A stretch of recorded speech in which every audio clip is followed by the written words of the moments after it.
근본불교 제3주 제4강 중도, 팔정도, 사성제를 듣겠습니다. 법문을 듣기에 앞서 잠시 산란했던 마음을 맑히는 1분 명상을 하겠습니다.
이제 오늘은 수행법으로서 소위 중도, 팔정도, 사성제에 대해서 말씀을 드리겠습니다.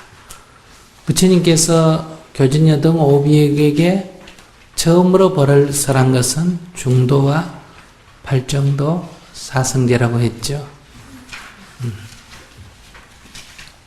이 중도라고 하는 것은 우리가 사물을 인식을 할 때 사고가 경직돼서는 안 된다. 치우쳐서는 안 된다. 있는 그대로 사물을 관찰을 하는 데 있어서 한쪽으로 치우쳐버리면 사물을 있는 그대로 관찰할 수가 없다. 그러나 이 세상을 살아가는 우리들은 자칫 잘못하면 자꾸 치우쳐서 사물을 관찰하기가 더 쉽다. 오늘 우리들은 다 욕망을 따라간다. 욕망이 발생하고 그 욕망을 쫓아서 그 욕망을 채우려고 한다. 그 욕망이 채워졌을 때 얻어지는 그 만족감, 그것으로 우리는 행복을 삼는다.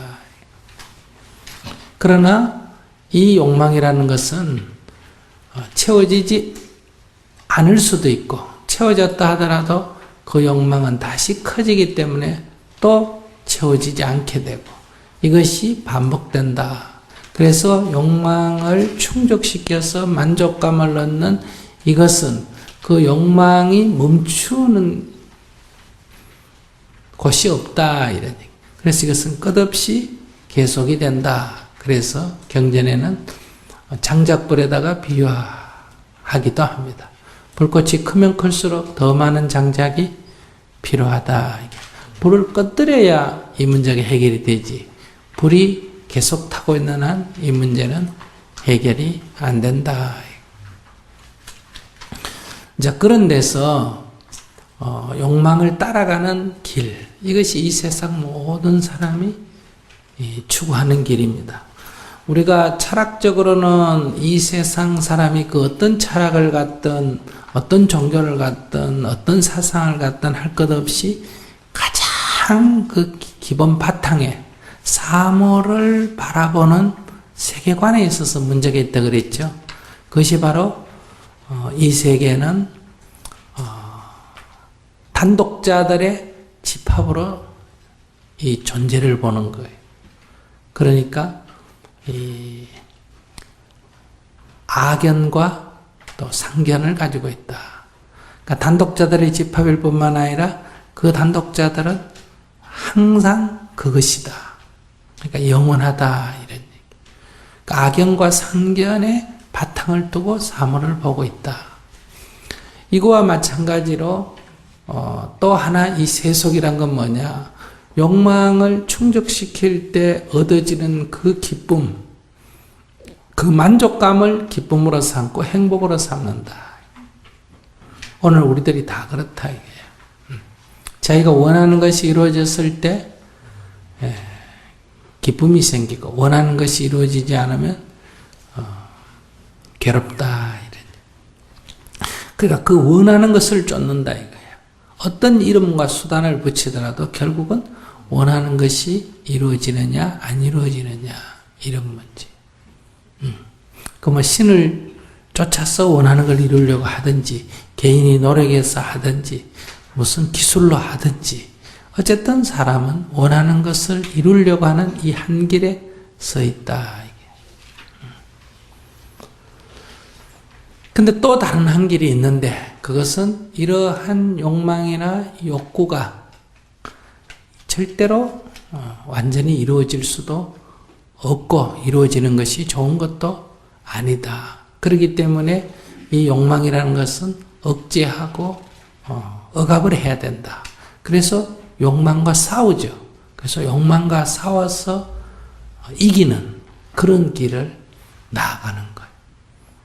욕망에 지지 않는, 욕망에 끌려가지 않으려고 하는, 이렇게 해서 욕망을 억압하고 억제하는데 몰두되어 있다. 이것을 고행주의라고 말한다.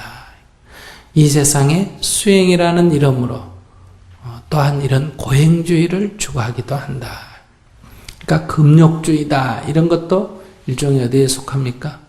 고행주의에 속한다. 이렇게 볼 수 있죠.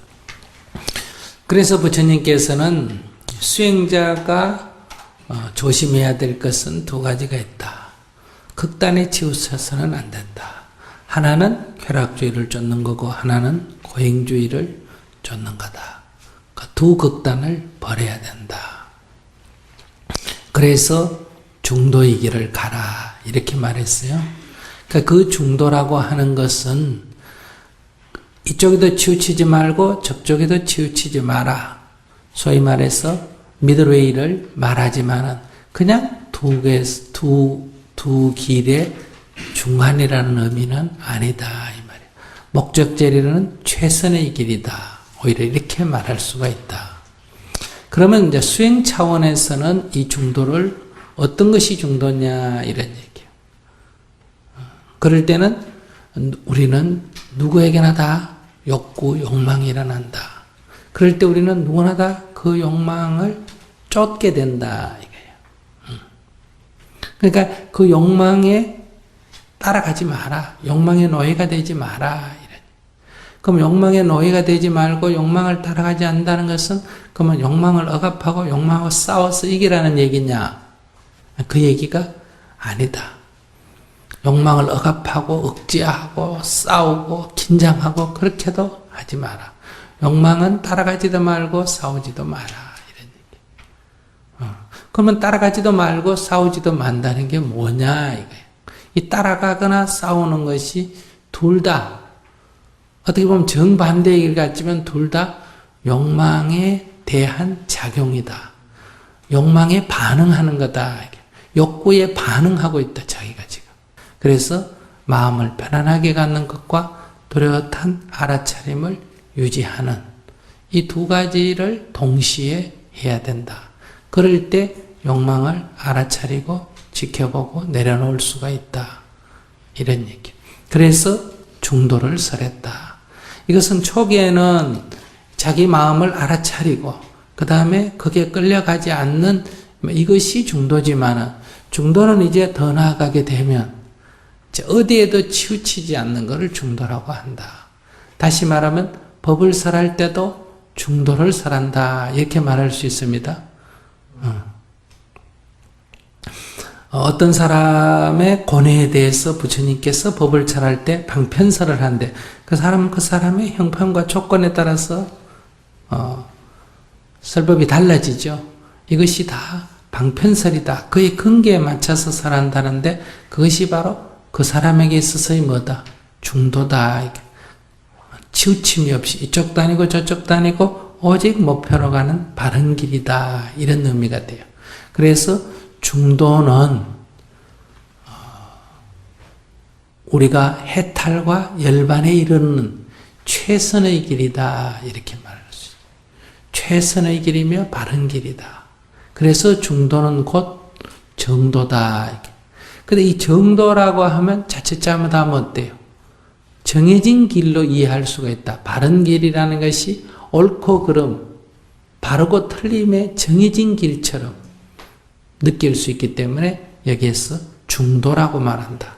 이 중도라고 하면 또 잘못 이해해가지고 중간이라고 또 잘못 이해할 수 있기 때문에 이것은 중간이라기 개념보다는 바르다는 개념이다.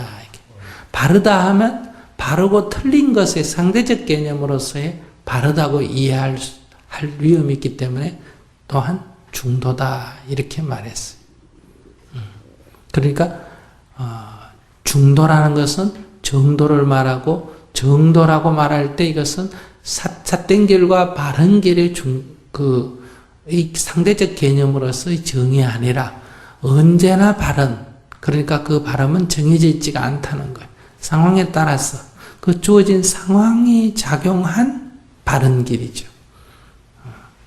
그래서 이제 지난번 시간에도 말씀드렸지만 서울 가는 바른 길은 그가 어디에 놓여 있느냐에 따라서 동이 되기도 하고 서가 되기도 하고 북이 되기도 한다. 바로 인천에서의 정도는 뭐예요? 서울 가는 정도는 동이고 인천에서 서울 가는 중도가 동이다. 그러나 수원에 오면 그것은 북이 된다. 그러니까 이 중도는 그 조건에서의 뭐다? 정도다. 이렇게 말할 수 있겠죠. 그 조건에서 가장 바른 길이다. 이렇게 말할 수가 있습니다.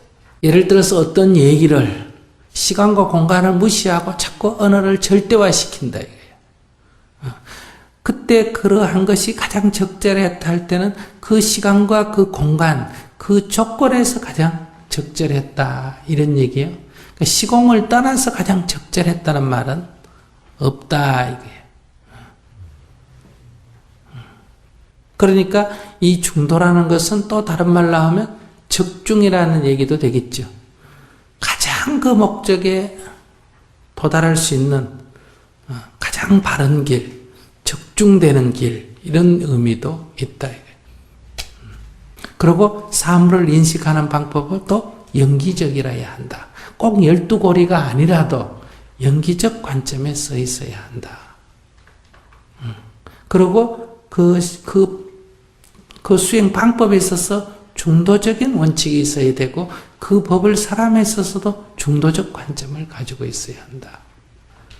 여러분들이 이것을 경험하고 체험을 하게 되면 그게 어렵지가 않다. 이게. 무슨 분석을 해가 이거 몇 년도에 나온 거니까 이건 맞고 틀리고 이런 얘기 할 필요가 없다. 이런 얘기.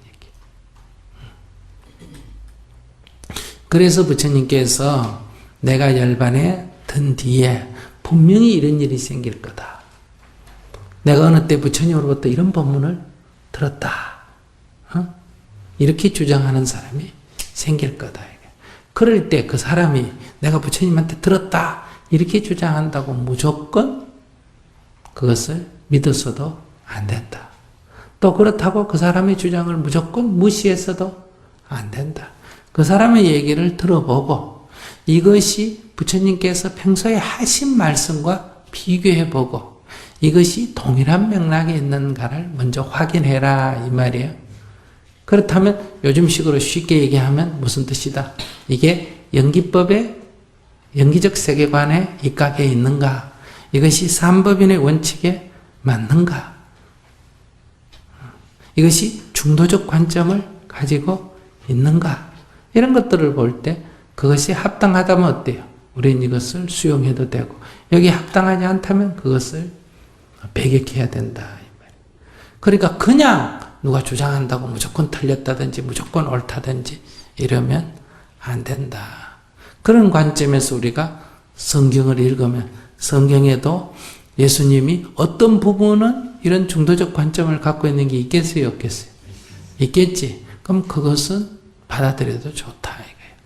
그렇다고 그 모든 것이 다 그런 관점을 갖고 있는 것은 아니다. 이 말이에요. 일부가 그런 거 있다고 전체를 받아들여도 안 되고 또 일부가 아니라고 전체를 다 부정해도 안 된다. 그러니까 우리가 올바른 것은 올바른 것으로 이해해야 된다. 자, 부처님께 수행자가 첫째 여러분들이 자세를 가질 것은 중도적 자세를 가져야 된다. 그리고 여러분들이 어떤 일을 할 때는 중도적 관점을 가져야 된다. 이 말이에요.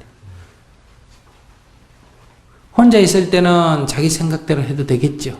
근데 부부가 결혼해서 같이 살면 어때요?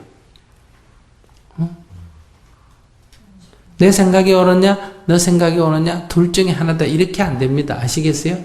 그러면 두 사람의 생각이 다를 때, 하나의 집에서 두 사람의 생각이 다를 때, 그래, 당신 생각도 인정을 하고, 또 내 생각도 인정을 하고, 다름을 서로 인정해야 되겠죠. 다름을 서로 인정하고 각각 자기 식대로 가도 문제가 없을 때는 각각 자기 식대로 가면 되겠죠. 그러나 이 둘 중에 뭔가 하나로 통일해야 된다면 어떻겠어요? 또 선택을 해야 될 거 아니에요. 그죠? 내 걸 버리고 너 걸 선택하든지, 너 걸 버리고 내 걸 선택하든지. 근데 나도 버려지지 않고 그도 버려지지 않는다. 그럼 여기 갈등이 생기겠죠. 그러면 여기서 내 것이 절대적으로 옳다는 생각을 갖거나 너 것이 절대적으로 틀렸다고 생각할 때는 이게 타협이 불가능하단 말이에요. 그러나 이럴 경우에는 이것이 옳은 것 같지만은 일부 양보가 돼야 되고 저것이 틀린 것 같지만은 일부 수용이 돼야 된다는 거예요. 그러니까 그것은 야합이 아니다 이 말이에요. 무슨 말인지 아시겠어요? 야합이라는 것은 내가 비굴하게 굴복하는 게 야합이에요.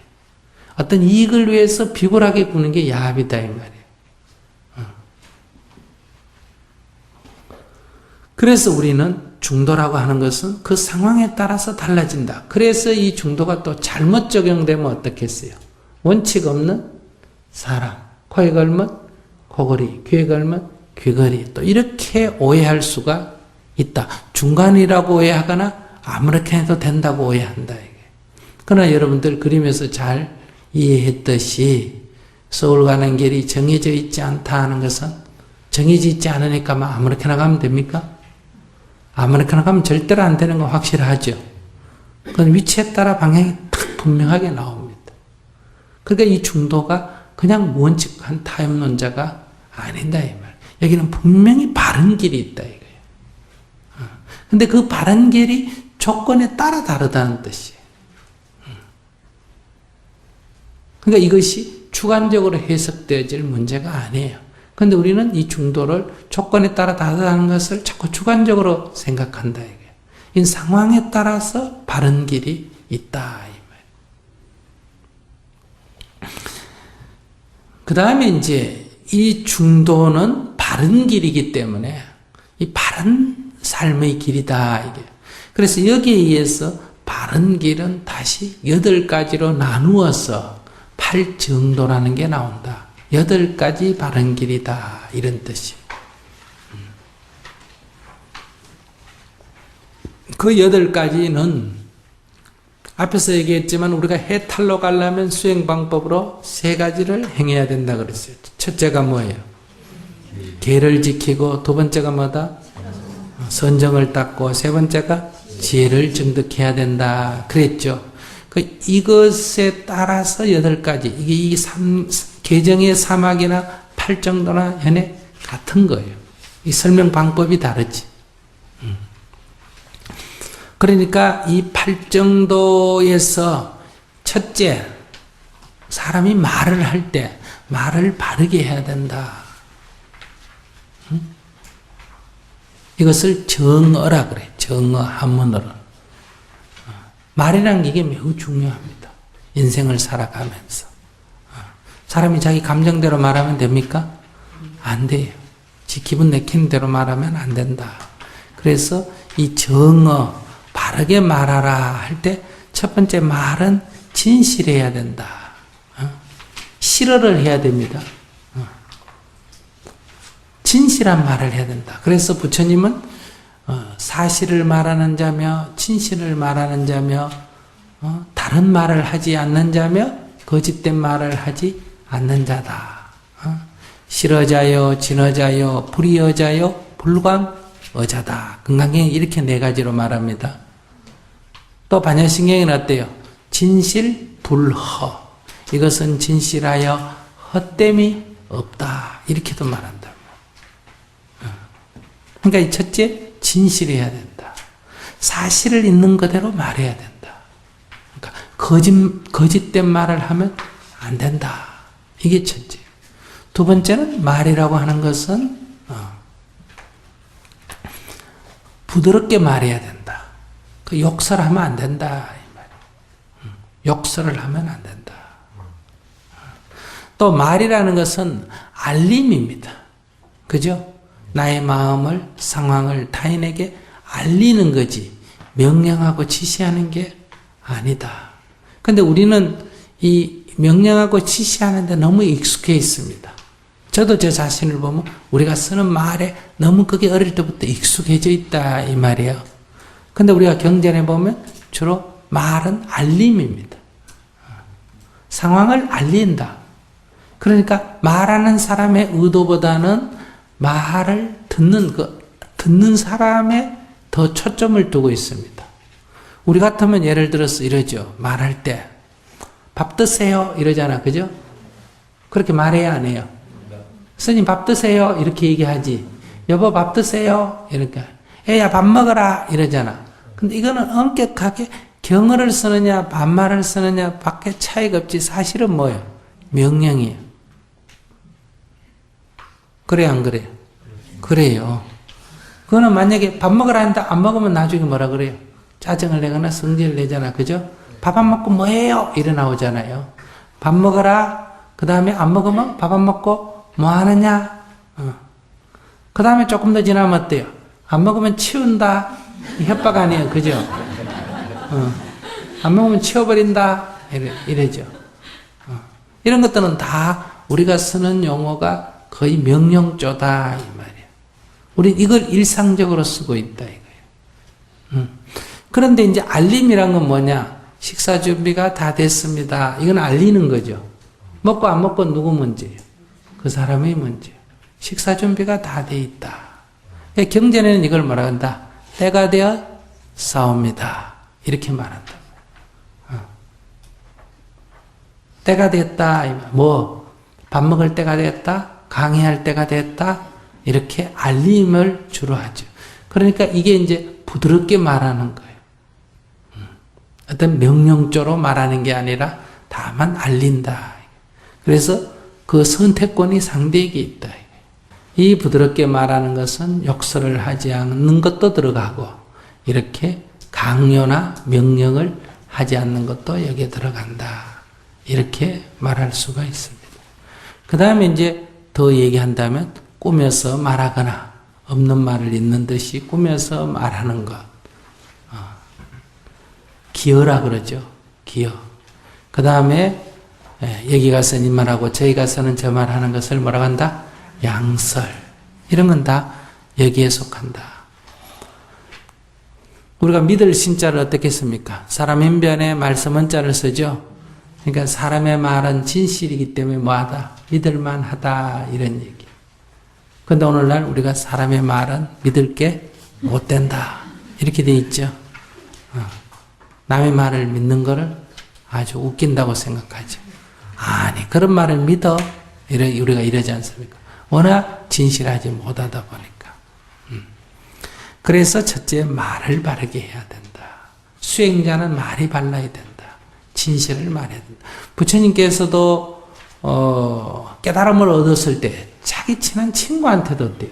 내가 깨달음을 얻었다 그랬지. 부처님 딴 의도가 있는 거야. 나보고 존경하라 그랬나? 뭐 어땠나?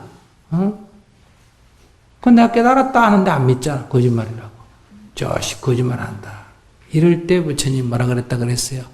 내가 지난 6년간 당신과 같이 살 때 내가 한 번도 거짓말한 적이 있었던가. 그러니까 과거에 신뢰가 없었으면 이 오비구가 법문을 들으려고 하지 않았겠죠. 그런데 우리는 유명한 사람, 이런 사람에 대해서는 믿을 준비가 돼 있다. 들을 준비가 돼 있어요. 그런데 가족이나 친구나 이런 사람의 얘기는 들을 준비가 안 돼 있어요. 네가 뭘 안다고 이런 생각이 들어있다 이 말이에요. 그래서 옛날부터 성인이라 하더라도 고향 사람을 구제하기가 어렵다. 고향 사람들은 옛날 이미지가 있다 이 말이에요. 야, 쟤 어릴 때 똥 누고 좀 누고 말이야 울고 아이고 걔가 저리 컸나 이런 생각을 하고 있다 이 말이에요. 가족들도 다 그렇죠.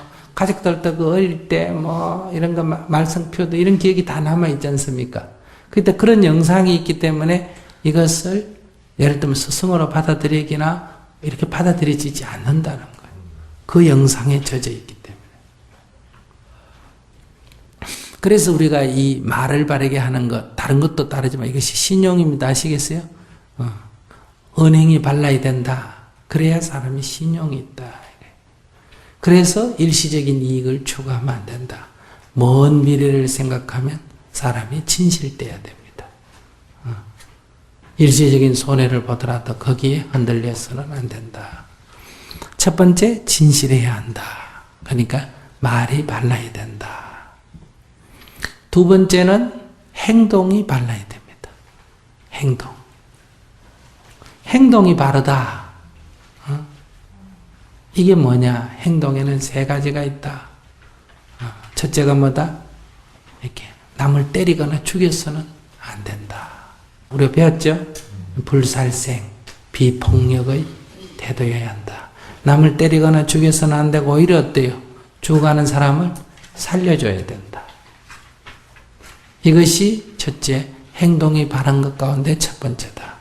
그 다음에 두 번째는 어떤 거냐? 남의 물건을 뺏거나 훔쳐서는 안 된다. 주지 않는 남의 물건을 가져서는 안 된다. 오히려 어려운 사람을 보면 어떻게 해라? 도와줘야 된다. 보시해야 된다. 살생하면 안 되고 방생해야 되며 도둑질하면 안 되고 보시해야 된다. 이런 얘기. 세 번째가 삿된 음행을 하면 안 된다. 그러니까 이 살생하고 도둑질하고 음행하는 것은 다 행위입니다. 아시겠어요? 이 몸으로 짓는 거예요. 그러니까 말로 하는 것도 바로 해야 되고 이 몸뚱이로 하는 것도 뭐 해야 된다? 바르게 해야 된다. 그러니까 이 언행이 발라야 된다 이 말이에요. 이것이 정어, 두 번째가 뭐다? 정업이에요. 정업. 우리가 업을 짓는다 이런 말을 하죠. 뭘로 업을 짓는다? 몸과 말과 생각으로 업을 짓는다 이렇게 말합니다. 이 몸이 짓는 업이 살생, 투도, 싸움이고 말이 업을 짓는 게 망어, 기어, 양설, 악구 이러죠. 그러니까 몸으로 짓는 업을 말한다. 마음으로 짓는다, 뜻으로 짓는다 이게 뭐예요? 탐심, 진심, 치심이죠. 탐진치, 삼독의 마음을 내는 것은 마음으로 업을 짓는다. 그러니까 여러분들 말 안 하고 행동 안 하고 마음으로만 내도 욕심을 내면 뭐가 된다? 업이 된다 이 말이에요. 화를 이렇게 내면 짜증을 내면 뭐가 된다? 업이 된다 이런 얘기. 어리석어도 업이 된다. 그래서 우리가 신구이 삼업이라고 말하죠. 그래서 이 정업이라는 것은 바른 업, 바른 언행, 행동을 말하는 거다. 여기에 불살생, 불투도, 불사함을 얘기하는 거다. 더 적극적으로 말하면 방생을 해야 하며 보시를 해야 하며 청정한 행을 해야 한다. 이런 얘기. 세 번째가 이제 정명입니다. 정명. 이 명이 뭐냐? 이제 이런 문제인데 정명이라고 하는 것은 생활 방식을 올바로 해야 된다. 아까는 행위라면 이것은 생활 방식이에요. 행위는 직접적인 거라면 생활 방식은 조금 간접적인 거예요. 사람이 이 세상을 살아가려면 어쨌든 뭔가 요즘 사회 같으면 직업을 가져야 되죠. 직업을 갖고 어떤 일을 할 때 그 직업이 과연 바른 거냐 이런 얘기예요. 내가 매춘을 해가지고 살아간다. 내가 도박을 하면서 살아간다. 내가 무기를 만들어서 팔아서 살아간다. 이제 살아가는 방식이 여러 있을 거 아니에요. 요즘 초등학교 앞에서 어때요? 유해식품을 팔면서도 살아갈 수 있고, 아이들에게 유해한 그런, 책들을 어때요? 팔면서도 살아갈 수 있겠죠. 나체 사진이라든지 이런 걸 만들어가지고 고등학생한테 팔아가지고 이렇게 해서 돈을 버는 사람도 있을 거고, 그런 비디오를 팔아가 CD를 팔아가 사는 사람도 있을 거고, 유해한 장난감을 팔 수도 있을 거고 여러 가지 사는 방식이 있다. 지금 우리 사회에서 보면 늘 말썽되는 중에 바깥으로 표 안 날 때는 그 사람 무슨 사자이니 뭐니 돈 많이 벌고 잘 나가고 하는데 알고 보면 그 사람의 그 돈을 버는 방식이 어때요? 굉장히 사회에 유의한 것 많이 있지 않습니까? 그죠? 늘 연일신문에 얼마 전에도 보면 뭐 다단계 판매 사기 해가지고 사람들한테 몇백억 손해 끼친 사람이 있고 또 주택지역에 뭐 몰래 이렇게 해가지고 뭐예요? 몇천억 해가지고 또 말썽되기도 하고 뭐 온갖 이런 직업이 있단 말이에요. 그러니까 그 직업이 이렇게 세상에 유해한 그런 직업을 가지면 안 된다. 수행자라고 해서 뭐 운명을 안다 이래가지고 점을 쳐주다든지 뭐 길이를 잡아준다든지 사주를 봐준다든지 전생을 봐준다든지 이래가 돈을 받으면 이것도 다 뭐다? 정명이 어긋납니다. 아시겠습니까? 그러니까 보시를 받더라도 그 보시가 합당한 것이어야 한다. 이거야. 중생을 현혹시키거나 어리석게 만들거나 하는 것은 안 된다. 이거야. 근데 오늘날 우리가 종교인들은 이렇게 좀 중생을 현혹시켜서 이 수입이 생기는 쪽으로 더 많이 놓여 있고 여러분들 세상 사람들은 세상에 불이익을 주는 그런 직업으로 돈을 더 많이 번다 이거예요. 그러니까 여러분들 자신이나 여러분 남편이라고 하면 예를 들어 봅시다.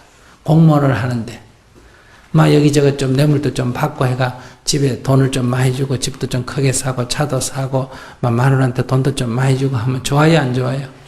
좋지. 그런데 그 수입이 부정직한 거라면 그것은 올바른 게 아니다 이거예요. 근데 오늘날 우리들이 어떠냐? 대부분 부정직하냐 안 하냐 하는 건 별로 중요시 안 해요. 오히려 이렇게 말해요. 남편이 하더라도 못하게 해야 되는데 아이고 바보같이 세상 사람 다 하는데 좀생이같이 그것도 못하고 오히려 이렇게 말하는 분위기다 이거예요. 여러분들이 사치하는 것도 생활관이 바르지 못한 거에 속하는 거예요. 그러니까 이 정명은 생활관이다. 바른 생활, 검소하게 살아야 되고 올바른 직업을 가져야 되고 이게 바른 생활관입니다. 그래서 이 정업, 정명 이 세 가지는 계율에 속한다 이렇게 볼 수 있어요.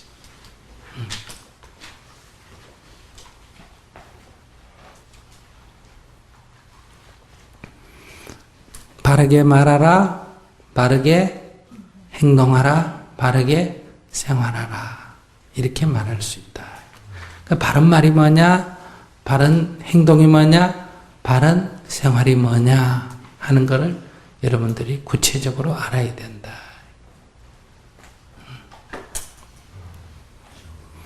말을 바르게 하지 않았어. 다시 말하면 거짓말하고 욕설하고 사기치고 이간질시키고 아양 떨고 이래서 이 세상에 갈등과 고통을 만들죠. 또 행동을 폭력을 행사하고 죽이고 훔치고 뺏고 또 성추행하고 성폭행하고 이래서 이 세상을 혼란스럽게 만들죠. 그 다음에 이 생활 태도가 지나치게 사치하거나 뇌물을 받거나 사회에서 보면 이 뇌물을 받는 건 도둑질하고만 갖고 딱 설명하기 어렵잖아요. 그죠? 그건 남의 걸 뺏는 거죠. 이건 뺏는 거예요. 뺏는 게 아니에요. 뺏는 게 아니에요. 자기가 갖다 주는 거니까.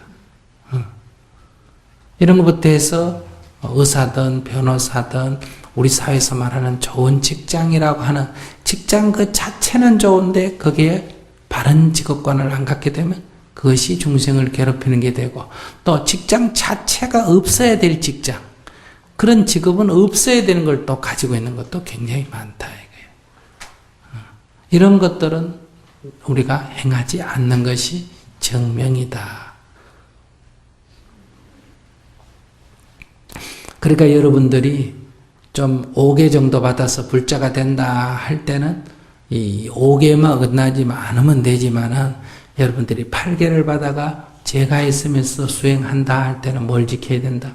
이 정명을 지켜야 돼요. 자, 그래서 계율을 청정히 지켜야 한다. 이것이 정업, 정명입니다. 이걸 정리하면 계율을 청정히 지키는 거다. 이렇게 말할 수 있어요. 이것은 더 근본적으로 말하면 욕망에 끌려가지 않는 거다. 가래에 끌려가지 않는 거다. 이 말이에요. 제업식에 끌려가지 않는 삶의 태도를 가져야 한다. 그 다음에 두 번째가 이제 정정진, 정염, 정정입니다. 이 정염이라는 것, 염이라는 건 앞에서 제가 말씀을 드렸습니다. 염이라는 것은 깨어 있음입니다. 또는 알아차림입니다. 정신이 이렇게 또렷하게 깨어 있어서 어떤 일이 일어나는 것을, 주변 상황이 일어나는 것을 분명히 다 알아차린다, 이런 얘기예요. 여기서 이건 옳고 저건 그르고 하는 것을 아는 알아차림을 말하는 게 아닙니다. 여기서는 다만 아프면 아프다고 아는 거예요. 아픈 게 좋은 거다 나쁜 거다 이런 개념이 아니에요. 있는 그대로 다만 알아차림이에요. 정신이 깨어있어서 알아차리는 거예요. 그러니까 숨이 나오면 나오는 줄 알고 들어가면 들어가는 줄 알고, 쉽게 말하면 처음에는 여러분들이 지금 일상생활하면서 자기가 호흡하고 있다는 걸 알아차려요? 못 알아차려요? 못 알아차리죠. 근데 실제는 호흡하고 있어요? 안 하고 있어요? 하고 있지. 그러니까 호흡을 하는 거를 한다고 알아차리고, 숨이 나올 땐 나온다고 알아차리고, 들어갈 땐 들어간다고 알아차린다. 그럼 이거는 호흡에 깨어있다, 이래 말할 수 있어요. 지금 우리는 호흡에 깨어있지 못하다, 이 말이에요. 그러면 호흡에 깨어있는 게 뭐 그리 중요하냐? 호흡에 깨어있는 것 갖고 논하는 게 아니에요. 호흡에 깨어있다 하는 것은 이걸 가지고 연습을 해가 우리가 다른 상황에도 깨어있는 거예요. 호흡에 우리가 뚜렷이 깨어있으면 만약에 마음에서 욕심이 일어나면 호흡이 가빠져요, 안 가빠져요? 그럼 호흡만 딱 알아차리고 있어도 벌써 마음에 욕심이 일어나는 걸 알아차릴 수가 있겠죠.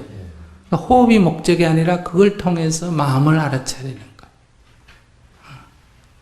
내가 거짓말을 하려고 하면 호흡이 반응을 합니까, 안 합니까? 반응을 하죠. 그러니까 우리가 호흡에 깨어 있으면 그 자기의 거짓된 마음을 금방 알아차릴 수 있다. 그러니까 마음을 알아차려도 되는데 호흡을 매결해가 알아차려도 되고, 호흡을 연습을 해가 나중에 마음 알아차림에, 느낌 알아차림에 적용해도 됩니다. 어쨌든 알아차림이 있어야 된다. 옳고 그르고의 문제가 아니다. 일단은 그것을 그것이라고 아는 것.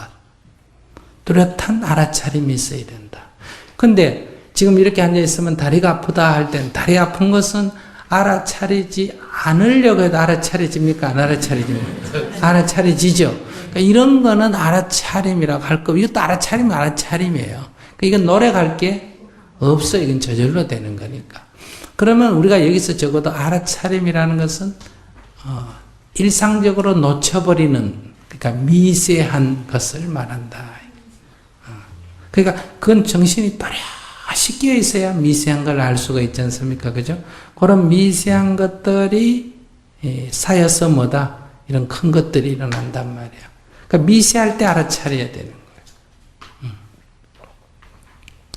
자, 요것, 그러니까 알아차리기는 알아차리는데, 아주 긴장돼서 알아차리면, 이건 알아차리면 알아차리는데 바르게 알아차리면 아니에요.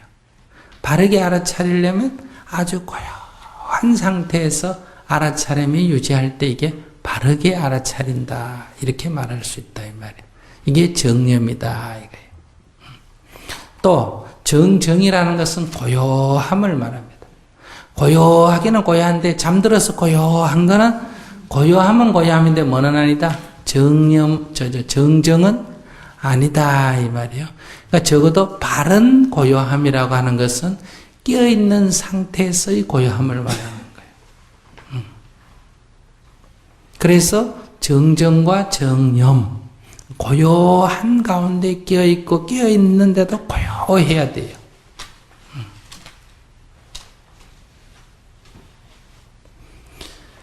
이 고요함 가운데 뚜렷이 깨어있음, 이것이 소위 말하면 선정이다, 이 말이에요.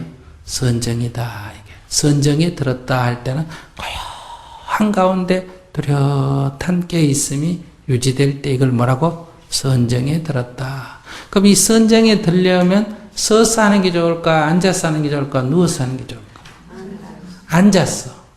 서면 고요함의 장애가 됩니다. 누우면 고요하긴 한데 끼어있으면 어때요? 장애가 돼요. 그러니까 앉아서 하는 것이 고요함과 끼어있음을 동시한데 가장 유리하다. 이 말. 그런데 이 두 가지, 이 선정을 연습을 해서 이것이 일상적으로 자기를 유지시키는 그런 일정한 훈련이 되면 서서도 가능해요, 안 해요? 가능해요. 움직이면서도 가능해요. 누워서도 가능하다. 이 말.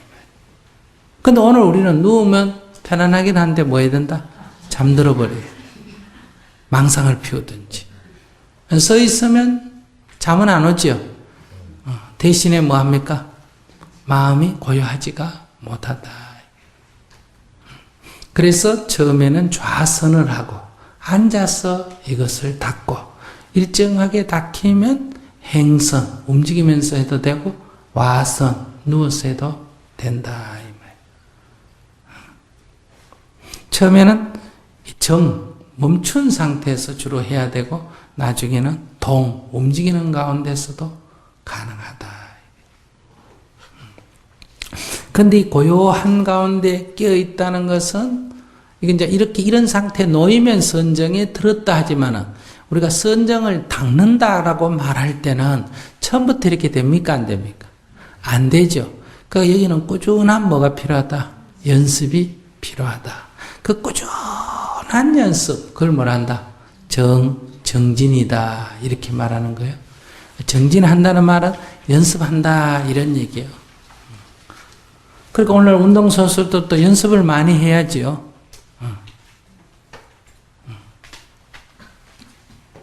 운동에다 비유하면 어떤 피겨 선수가 아주 잘해가지고 상을 받았잖아요.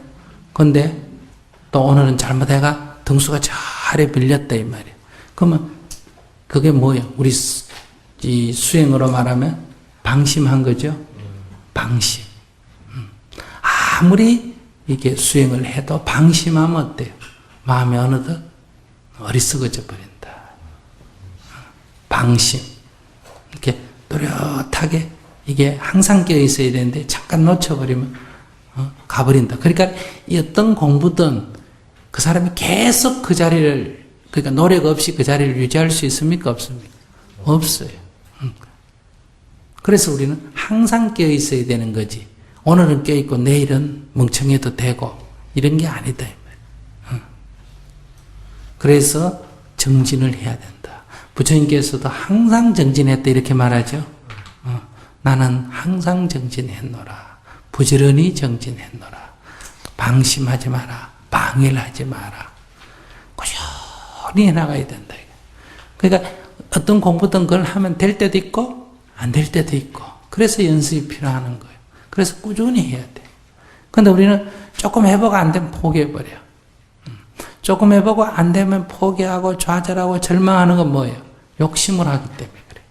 100번 해야 될 거를 3번 해보고 안 된다고 불평을 하는 거예요. 이런 걸 욕심이라 그래. 여러분들이 욕심을 내기 때문에 좌절하고 절망하는 거예요. 수행자는 다 하면 할 뿐이에요. 그것이 옳은 길이면 그냥 꾸준히 하는 거예요.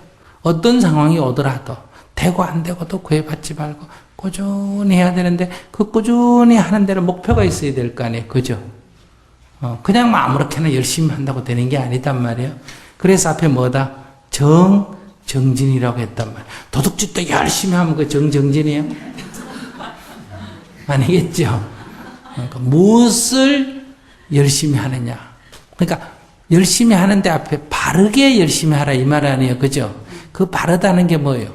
정량과 정정을 꾸준히 하라 이 말이에요. 선정을 부지런히 닦아라. 이게 정진이다 이 말이에요.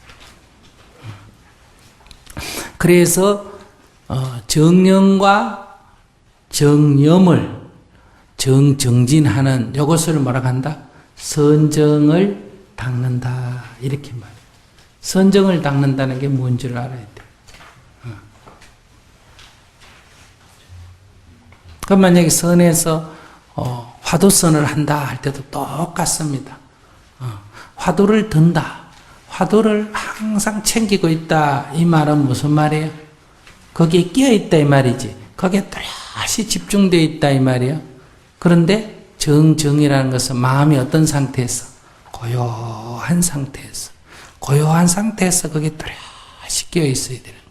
그런데 보통 보면 마음이 고요하지 않고 긴장된 상태에서 애를 쓰면 결국 뭐 한다? 상기한다 그러죠. 그죠? 열이 위로 올라가 나중에 미쳐버린단 말이에요. 안 그러면 병이 나거나. 그러니까 이 상기되면 애쓰면 상기가 되는 거예요. 애쓰는 게 없어야 돼요. 편안하면 다 기가 아래로 내려온단 말이에요.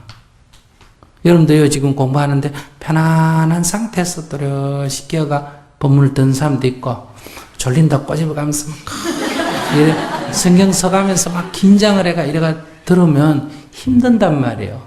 지금 이게 편안하지가 않고 뭐하다? 힘든단 말이에요. 저녁에 잘 때 막 피곤해가지고 막 완전히 골아 떨어져 버린단 말이에요. 이 긴장이 돼가지고. 안 그러면 어때요? 마음은 편안한데 내 앉아가 조는 거예요. 내 앉아가 졸면서 멍청한 이래가 법문이 들리는지 안 들리는지 뭐라고 하긴 하셨는데 무슨 말인지 모르는 멍하니 이래가지고. 멍한 사람은 긴장은 대신 안 해요. 멍한데 뭐. 그러면 안 된다. 그러니까 편안한 가운데 또렷함을 유지한다. 근데 그 둘이 동시에 되기가 잘 안 되죠. 그래서 연습을 자꾸 해야 된다. 연습. 자, 이것이 이제 선정을 닦는다. 이렇게 말할 수가 있고. 그 다음에 이제, 정견과 정사다. 이 말. 정견이라는 것은 눈으로 본다라고 표현되어 있지만 여기서 눈으로 본다는 것보다는 안다는 뜻입니다. 아시겠어요? 바르게 안다. 바르게 본다 이 말은 바르게 안다. 사물을 있는 그대로 알아차리는 걸 뭐라고 한다? 바르게 안다 이런 얘기. 바르게 안다. 그래서 우리는 지혜가 있어야 된다. 그 말은 전견을 가져야 된다. 사물을 있는 그대로 상황을 파악하는 것을 바르게 안다. 그 다음에 두 번째, 그 바른 상황 판단 위해서 바른 사유를 해야 된다. 그것이 뭐다? 정사유다. 정사유. 이 정사유 안에는 법에 대한 올바른 이해도 어디에 들어간다? 정사유에 들어간다. 이것이 정견과 정사유를 뭐라고 한다? 지혜다. 이렇게 말하는 거예요. 그렇게 이제 다시 말하면 우리가 정진을 하는 사람은 첫째 어떻게 한다? 말을 바르게 해야 됩니다. 아시겠어요? 그 다음에 행동거지가 발라야 되고 생활 방식이 발라야 되고 그 다음에 꾸준히 노력하는 자라야 되고 그 다음에 항상 깨어있는 자라야 하고 그 다음에 항상 마음이 고요한 자라야 하며 항상 사물을 있는 그대로 보는 자라야 하며 사유가 발라야 생각이 똑바른 사람이라야 된다. 그러니까 이렇게 정진을 해간다면 누구나 고뇌에서 벗어날 수가 있다. 이것을 굳이 개정의 사망하고 비교해 본다면 정업, 정명은 계율을 지키는 것에 속하고 그 다음에 정정진, 정념, 정정은 선정을 닦는 것에 속하고 정견과 정사유는 지혜를 정득하는 것에 속한다. 이런 얘기.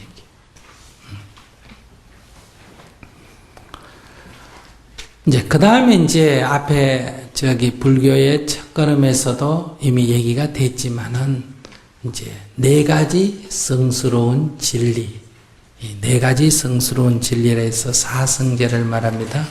사실은 불교에서 지금까지 있었던 모든 교리를 다 결집시켜 놓은 게 사성제다 이렇게 말할 수도 있습니다. 사성제라고 하는 게. 이제 사성제라고 하는 것은 우리가 해탈의 길을 갈 때 항상 인간의 출발은 현재부터 출발할 거 아니에요. 그죠? 사유를 과거로부터 현재로 가져오는 것도 아니고 미래로부터 가져오는 것도 아니고 항상 현재, 지금 여기로부터 출발해야 돼요. 지금 여기 나를 봐라. 내 마음을 봐라. 지금 내 마음이 편안하냐? 편안하지 못하다. 자유롭나? 자유롭지가 못하다. 그러면 현재 내 상태가 어떠냐? 나는 지금 고뇌하고 있다. 방황하고 있다. 이런 얘기. 고뇌하고 있고 방황하고 있다. 불안한 상태에 놓여 있다. 마음이 편안하냐? 아니다. 마음이 불안하다. 들떠 있다. 또 온갖 이런저런 생각으로 지금 고뇌하고 있고 어떤 거는 괴로워 있고 또 누군가를 보면 미워지고 스트레스를 받고 있고 이게 현재의 나의 모습이다. 또 무거운 사명감으로 무거운 짐을 지고 있다. 심리적 압박감을 갖고도 있고 이것이 현재의 나의 모습이다 이거야. 그래서 이것이 일단 고다 이런 얘기. 이것은 다른 말로 하면 나는 해결해야 될 문제를 갖고 있습니까? 해결해야 될 문제가 없습니까? 해결해야 될 문제를 갖고 있죠. 그러니까 이것이 고다 이런 의미예요. 지금 문제를 안고 있다. 병으로 말하면 뭐다? 나는 병이 났다 이런 얘기예요. 그러니까 내가 아픈 줄 모르면 치료할 수 있습니까? 없습니까? 없어요. 내가 아프다 이거예요. 의사가 진찰을 해보고 당신은 병이 났다. 이게 고다 이런 얘기. 이것을 좀 더 깊이 들여다보면 그러면 즐거운 것은 우리는 이게 고가 아니라고 생각합니다. 아시겠어요? 괴로운 거를 고라 그래요. 만족스러운 거는 고가 아니라고 생각하고 불만족스러운 거는 고라고 생각한다. 현재 우리는 그렇게 생각한다 이 말이에요. 그래서 인생은 문제가 있었다가 없었다가 이렇게 한다. 괴로움이 있었다가 없었다가 이렇게 우리가 지금 알고 있다 이 말이에요. 요새는 문제가 좀 많아. 어떤 때는 문제가 없어. 이렇게 생각한다. 그렇지가 않다 이 말이에요. 이 즐거운 것도 사실은 그것이 괴로움의 다른 모습이다. 이런 얘기. 그래서 인생이 고다 하는 것은 내가 지금 여러 가지 괴로움을 갖고 있다. 여러분들이 지금 인생이 막 이것저것 머리 아파가지고 죽겠다. 이래서 내가 인생이 고다 하는 것만 고라고 생각하면 안 됩니다. 지금 내가 즐겁고 뭐 재밌고 아주 뭐 그냥 아무 문제도 없는 것 같아도 이것이 고다고 봐야 된다. 이것을 고로 못 보면 수행의 출발이 안 됩니다. 그래서 고만 고가 아니라 락도 뭐다? 고다. 락이라고 하는 것은 고의 다른 모습이에요. 그래서 고락이 곧 뭐다? 고다. 고만 고가 아니라 락도 고다. 근데 여기서 확연히 고라고 본다 하는 것은 락이 고임을 봐야 어때요? 확연히 고임을 알았다. 이렇게 말할 수 있어요. 괴로운 것을 괴로운 줄 안다 하는 게 지금 이 첫 출발이 안 돼 있어요. 여러분들 고만 곤 줄 아지 낙은 곤 줄 모른다 이거야. 그래서 이 고락이 고임을 아는 것을 고성제라 그럽니다. 이것이 고이다 하는 것을 내가 알았다. 이건 수행에 있어서 절반에 해당이 되는 겁니다. 괴로운 걸 괴로운 줄 아는 게 그건 뭐가 중요하냐 하는데 그렇지가 않다. 병을 치료하는 데서 내가 병이 난 줄을 아는 것, 이 매우 중요합니다. 병이 난 줄 알아야 병이 치료가 되지. 대부분 다 이 갑자기 죽는 사람들은 속에 병이 있는데도 뭐예요?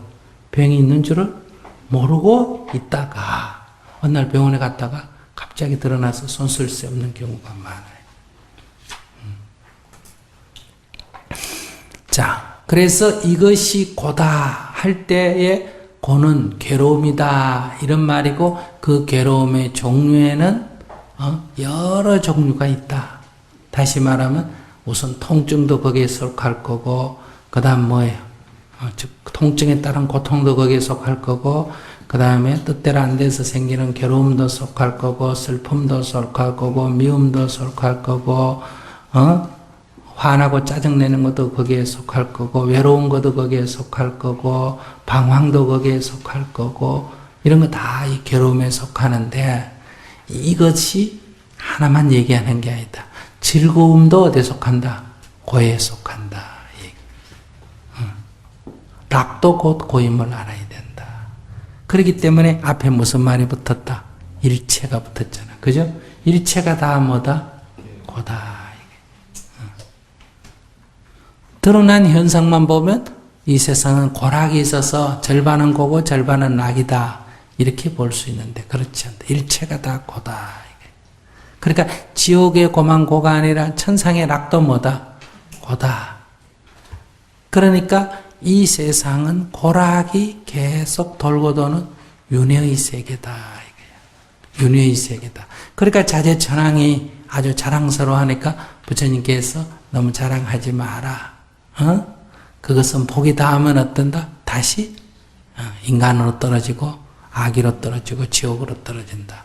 이거를 복진타락이라 그래요. 복이 닿으면, 닿을 진짜에 아시겠어요? 복이 닿으면 뭐다?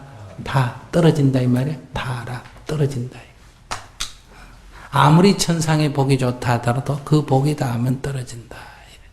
여러분들이 아무리 재물이 있어서 그걸 갖고 좋아하지만 그 재물이 닿으면 결국 가난으로 떨어진다.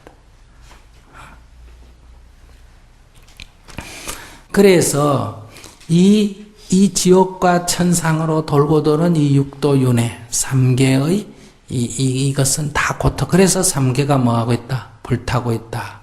3개가 다 괴로움에 빠져 있구나. 이 말은 다른 말로 뭐다? 일체가 다 고다. 이런 얘기예요. 그 일체가 다 고다의 핵심은 락이 곧 뭐다? 고다. 이 잘못 이해하면 락만 고고 고는 고가 아니고 락이 고다 이러면 고행주의가 됩니다. 아시겠어요? 락이 고가 아닌 줄 알면 쾌락주의가 되고 그러니까 고락이 곧 고다.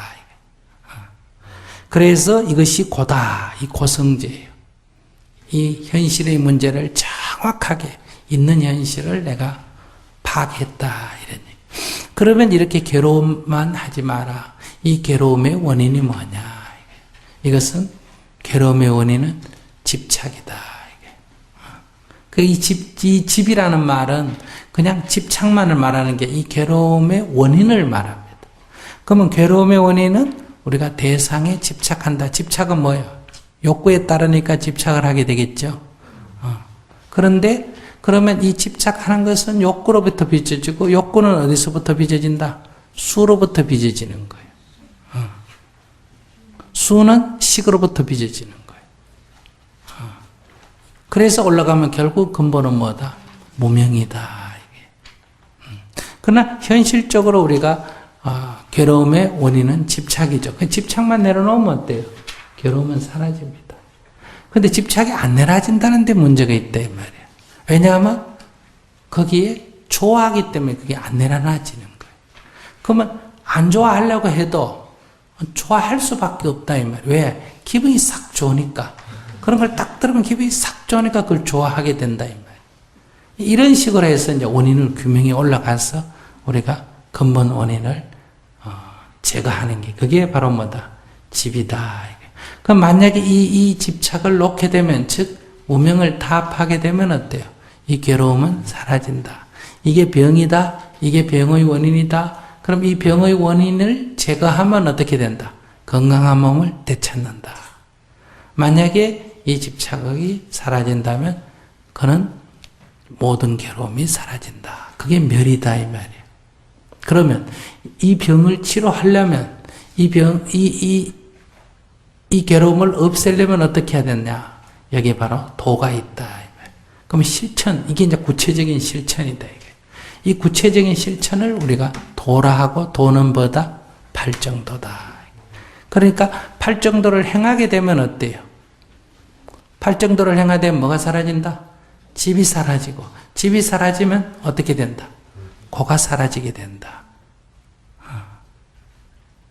그것이 바로 멸의 상태에 이르게 된다. 이 멸이란 것은 고가 사라진 상태를 말하는 거다. 그러니까 이것은 우리들의 수행에만 적용되는 게 아니라 여러분들의 가정에 분열이 있을 때도 인간관계에서도 다 마찬가지예요. 그래서 이 사성제가 정말 네 가지 성스러운 진리다. 이렇게 말하는 거예요. 그러니까 고에서 원인을 구별하는 집으로 가는 그 안에 뭐가 들어있다? 12연기가 들어있다. 이렇게 볼 수 있겠죠. 그 다음에 도 안에 뭐가 들어있다? 팔정도가 들어있다. 이 말이에요. 그러면 우리가 또 앞에서 봤지만은 이 법의 실상이 뭐예요? 무상과 무한입니까? 연기죠. 그죠? 그것을 우리가 모르면 뭐가 된다?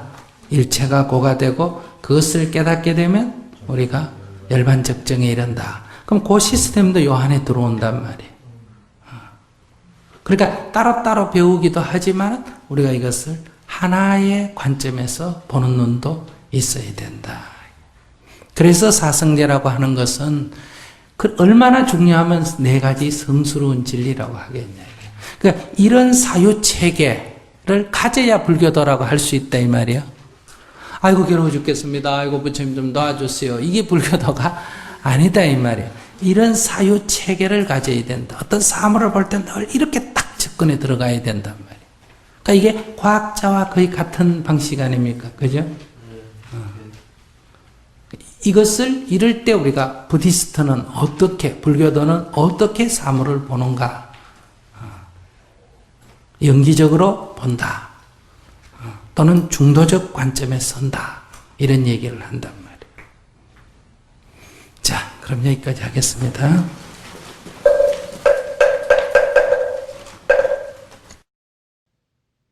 방금 들은 법문을 마음에 새기며 1분 명상을 하겠습니다.